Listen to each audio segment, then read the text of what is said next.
Ora, a longanimidade de Deus.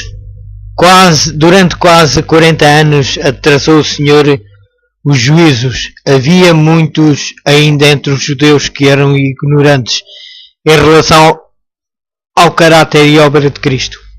E os filhos não tinham desfrutado das oportunidades nem recebido a luz que os seus pais tinham desprezado, mediante a pregação dos apóstolos.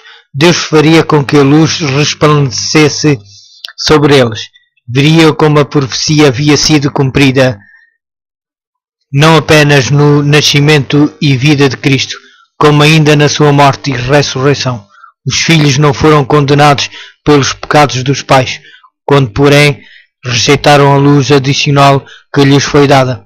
Tornaram-se participantes dos pecados dos seus pais e completaram a medida da sua iniquidade.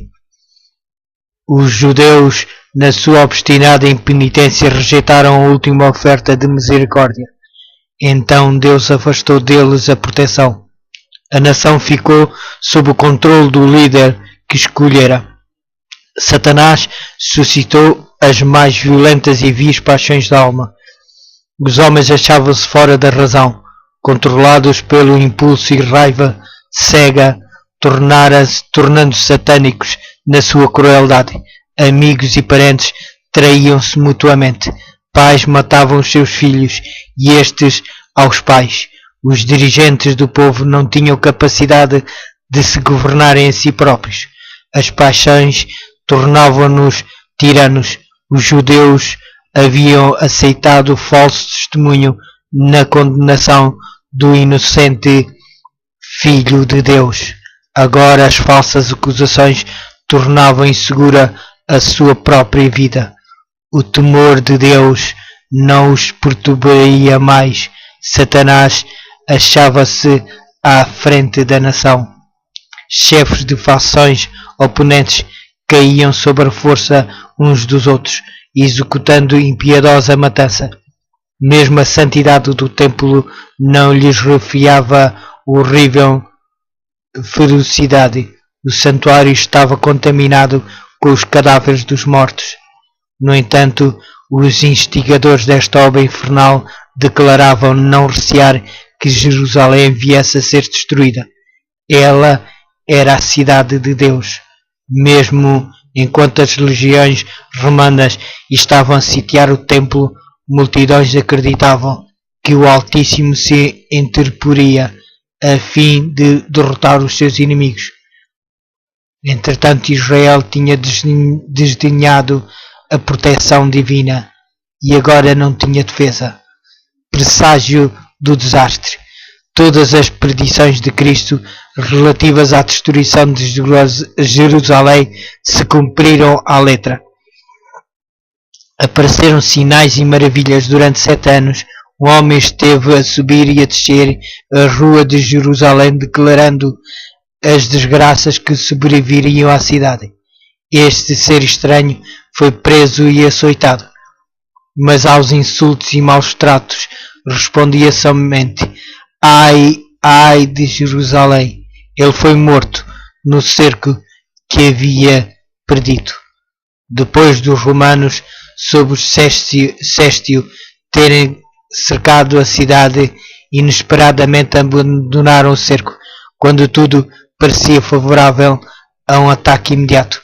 O general romano retirou as suas forças sem a mínima razão aparente. O sinal prometido fora dado aos cristãos expectantes. Nenhum cristão morreu na destruição de Jerusalém. Encontramos no livro de Lucas, capítulo 21, versículo 20 e 21. Os acontecimentos foram encaminhados de tal modo que nem os judeus nem os romanos impediriam a fuga dos cristãos com a retirada de Sestio. Os judeus foram no encalço do seu exército, e enquanto ambas as forças estavam assim completamente empenhadas em luta, os cristãos de todo o país tiveram o ensejo de escapar, sem serem molestados, rumo a um local seguro, a cidade de Pela. As forças judaicas, perseguindo Sestio e o seu exército, caíram sobre a sua retaguarda. Com grande dificuldade os romanos conseguiram efetuar a retirada. Os judeus, com os seus despojos, retornaram em triunfo a Jerusalém. No entanto, este êxito aparente apenas lhes acarretou males e inspirou neles o espírito de obstinada resistência aos romanos, o qual trouxe rápida e indescritível desgraça sobre a cidade sentenciada. Foram terríveis as calamidades que desabaram sobre Jerusalém. Quando o cerco foi reassumido por Tito, a cidade foi assaltada na ocasião da Páscoa, quando milhões de judeus estavam reunidos dentro dos seus muros. Provisões de víveres haviam sido previamente destruídas pela vingança das fações contentoras. Agora experimentavam-se todos os horrores da morte por inanação. Homens roíam o couro dos seus cinturões e sandálias e a cobertura dos seus escudos.